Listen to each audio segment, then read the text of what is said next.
নিউজিল্যান্ডের বিপক্ষে one day series জয়ের পর আইসিসি র্যাঙ্কিংয়েও উন্নতি হয়েছে বাংলাদেশের ক্রিকেটারদের। কিউদের বিপক্ষে ২-১ ব্যবধানে সিরিজ জয়ের পথে বাংলাদেশের পেসাররা ছিলেন সবচেয়ে আলোচনায়। নাহিদ রানা, শরীফুল ইসলাম ও মুস্তাফিজুর রহমান তিন পেসার মিলে নিয়েছেন মোট ১৮টি উইকেট, যার প্রভাব পড়েছে র্যাঙ্কিংয়েও। ৩ ম্যাচে ৮ উইকেট নিয়ে সিরিজ সেরা হওয়া নাহিদ রানা এক লাফে ১৬ ধাপ এগিয়ে এখন অবস্থান করছেন ওয়ানডে র্যাঙ্কিংয়ের ৪৮ নম্বরে। অন্যদিকে ৩ ম্যাচে ৫ উইকেট পাওয়া শরীফুল ইসলাম এগিয়েছেন ১১ ধাপ, তার বর্তমান অবস্থান ২৮। আর সিরিজে মাত্র এক ম্যাচ খেলেই ৫ উইকেট নেওয়া মুস্তাফিজুর রহমান ১৪ ধাপ উন্নতি করে উঠে এসেছেন ৪১ নম্বরে।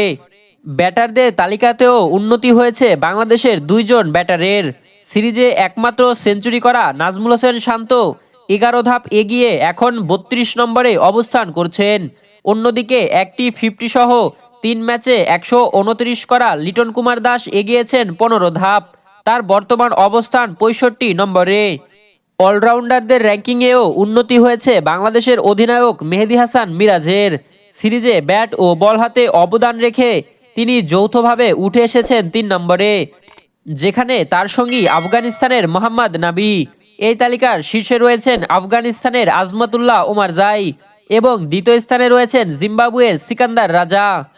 এদিকে একই আপডেটে অন্তর্ভুক্ত হয়েছে বাংলাদেশ ও নিউজিল্যান্ড জাতীয় ক্রিকেট দলের মধ্যকার টি-২০ সিরিজের প্রথম ম্যাচের পারফরমেন্সও।